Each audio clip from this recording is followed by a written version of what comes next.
आरोप था कि स्वयंभू आध्यात्मिक गुरु ने एक लड़की के साथ दुष्कर्म किया है। मामला राजस्थान के जोधपुर का था, लेकिन मामला दर्ज हुआ दिल्ली में। कानून के इस प्रावधान को नाम दिया गया 0 FIR। कानून में बदलाव के बाद महिलाओं को ये सुविधा मिली कि वो कहीं भी मामला दर्ज करा सकती हैं।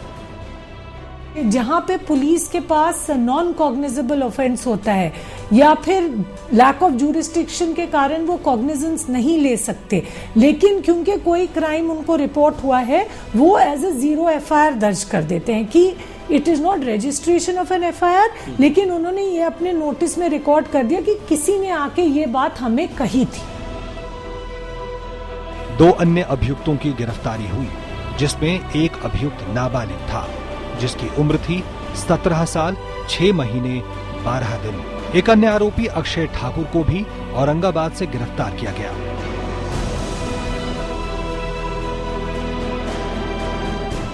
चूंकि हाईलाइट केस था तो इन्वेस्टिगेटिंग एजेंसी ने तमाम सबूत जुटाए। एक दूसरा, इसमें जो निर्भया या जो भी पीड़िता थी उसने अपने बयान कलमबद्ध कराए, और अपने बयान कलमबद्ध जो कराती है वो मजिस्ट्रेट के सामने कराती है, जिसे कहते हैं CRPC में 164 के बयान।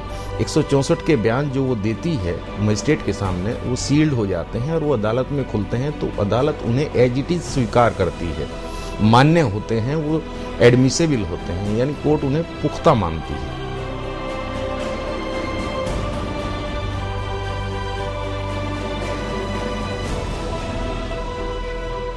To in conversation, because ever since they are with the patient, they are asked to, forced to, whatever it is, to talk and talk and talk. So they let them take care of her mother, daughter who is in ICU with such severe injuries, and she's definitely, the parents are definitely willing to the concerned authorities who really requires her to talk. पूरे देश में विरोध प्रदर्शनों का सिलसिला जारी था। राष्ट्रपति भवन और सत्ता के सबसे ऊंचे परकोटों तक ले जाने वाली रायसेना हिल पर प्रदर्शनकारियों का कब्जा था। Fellow citizens, I appeal to all sections of society to maintain peace and help us in our effort.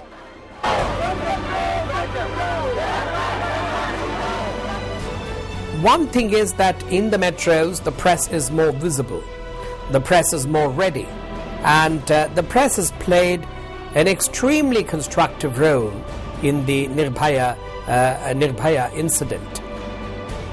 Nirbhaya की हालत बिगड़ रही थी। डॉक्टरों की फौज भी उसके साथ किए गए दरिंदगी से नहीं लड़ पा रही थी। फैसला लिया गया कि उसे सिंगापुर के मशहूर अस्पताल माउंट एलिजाबेथ ले जाया जाए।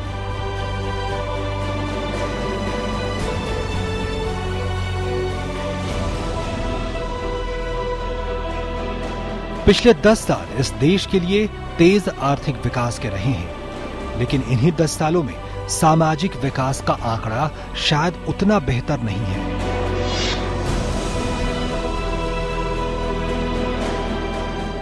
वर्जनाएं और रूढ़ियां ये स्थापित करती दिखती हैं कि यौन उत्पीड़न शारीरिक सुख से ज्यादा ताकत से जुड़ा एहसास है, और ताकत का एहसास तभी होता है जब इसका इस्तेमाल हो।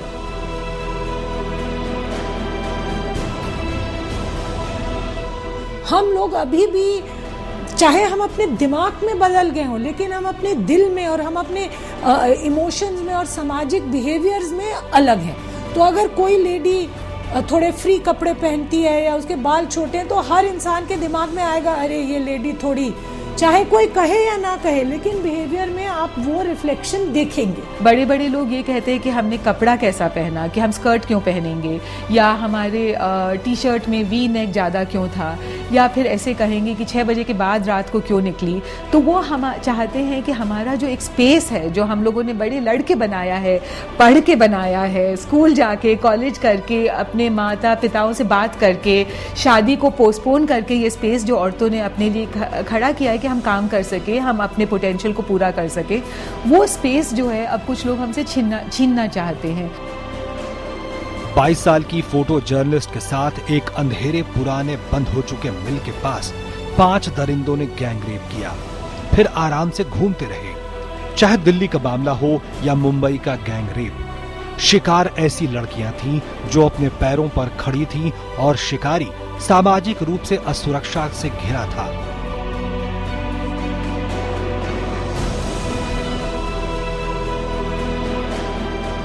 ये भी हमें मानना पड़ेगा, जो निर्भया के समय पे प्रोटेस्ट हुई थी, उस प्रोटेस्ट में बहुत पुरुष भी शामिल थे। तो ये एक मुझे लगता है छोटी सी झलक हमारे सामने है कि बदलाव हो सकता है। पीड़िता की सिंगापुर के माउंट एलिजाबेथ अस्पताल में मौत हो जाती है।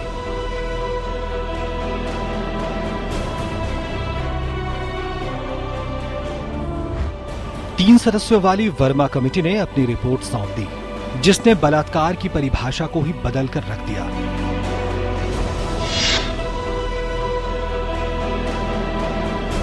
It placed the rights of women in a clearly constitutional sphere, which meant that it is not simply facial non-discrimination or purported non-discrimination, it has to be de facto non-discrimination and practice of equality. उसका बलिदान का ही कारण है कि कानून बदला, इतने बड़े बड़े सातिर बदमाश पकड़े जा रहे हैं। कोई व्यक्ति जिनको उंगली तक नहीं उठा सकता, उनके गिरवान पकड़ लिए गए, कानून ने गिरवान पकड़ लिया। तो ये सब उसी का प्रभाव है, उसी की देन है, उसी की शहादत है। वर्मा कमेटी ने कड़ा प्रस्ताव दिया कि दुष्कर्म से मौत पर कम से कम 20 साल या जीवन भर जेल की सजा, लेकिन मौत की सजा से इनकार किया।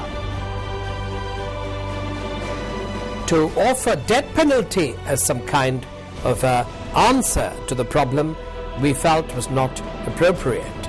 However, we made it clear that whenever rape was accompanied by murder, if it was accompanied by murder, then of course the court would consider whether this formed a case within what we call as the rarest of rare cases warranting a death sentence. Parliament ने death penalty नहीं हटाया है और terrorism के आरोप में वो death penalty दे देते हैं, तो फिर रेप के और मर्डर के केस में डेथ पेनल्टी ना देना, आप एक ये मैसेज दे रहे हैं कि टेररिज्म ज्यादा बुरा है और महिलाओं के साथ आप कुछ भी कर सकते हैं, लेकिन ये एक सॉफ्ट ऑफेंस है। तो जब तक डेथ पेनल्टी हटाई नहीं जाती तो आई फील डेथ पेनल्टी देनी चाहिए। 16 दिसंबर के अभियुक्तों ने खुद को निर्दोष बताया। नाबालिग अभियुक्त पर जुवेनाइल जस्टिस बोर्ड में मुकदमा शुरू हुआ। निर्भया मामले के मुख्य आरोपी बस ड्राइवर राम सिंह ने तिहाड़ जेल में खुद को फांसी लगा ली। राम सिंह के 11 मार्च को फंदे से लटकने के बाद 17 साल 6 महीने 12 दिन का किशोर नाबालिग खौफनाक जुर्म का एक प्रतिनिधि चेहरा बन गया। हमारा अपना मानना ये है कि अगर कोई जुवेनाइल है, जो हमारा एक्ट भी है, उसको एक रिफॉर्म का एक जरिया होना चाहिए, और क्योंकि वो एक डेवलपिंग फेज है उसके माइंड। पुलिस ने कहा सबसे जालिम यही था। मांग हुई कि अदालतें नियम बदले और मौत की सजा हो। किशोर न्याय बोर्ड ने 5 जुलाई 2013 को अपनी सुनवाई खत्म कर ली। देश में पहला सबसे ये अहम मामला था जो इन्वेस्टिगेटिंग एजेंसी ने इसमें जो दांतों के जो बाइटिंग थी उसका टेस्टिंग कराया है, ये पहली बार हुआ है। तो इस केस में इतना फुल प्रूफ प्रोसिक्यूशन ने, अभियोजन ने बनाया इसको और पुलिस ने बनाया कि इसमें कोई शंका अदालत के सामने नहीं बची थी। इज्जत के तार तार होने के बाद अक्सर एक तर्क दिया जाता है कि किसने किसको उकसाया। इसके पीछे अक्सर होता है महिला के हाव भाव और कभी कपड़ों के रंग ढंग। नतीजा, कई पीड़िताएं शिकायत करने से हिचकती हैं। गोवा के समंदर किनारे समाज का एक समझदार और बुद्धिजीवी पर कुछ ऐसा इल्जाम लगा जिसने कई भ्रम एक साथ तोड़ दिए। एक सिचुएशन को रिकॉग्नाइज करना, एक हॉस्पिटल में रेप हो या पुलिस स्टेशन में रेप हो या स्कूल में रेप हो या एक एम्प्लॉयर की तरफ से रेप हो, ये तो बहुत ही बुरी बात है। मतलब इसकी एग्रीवेटेड क्राइम जिसको हम कहते हैं, ये तो होना ही चाहिए। इसका और सेंटेंसिंग का सवाल अलग है। तो जो लोग कहते हैं कि ये लॉ ज़्यादा ही ड्रैकोनियन है, मुझे लगता है उन्होंने ये सेपरेशन नहीं किया है। मनुष्य के दिमाग का पुराना हिस्सा सेक्स, हिंसक और अधिकार की प्रतिक्रिया दिखाता है, तो नया दिमाग बुद्धि का वो हिस्सा है जो नियंत्रण सिखाती है।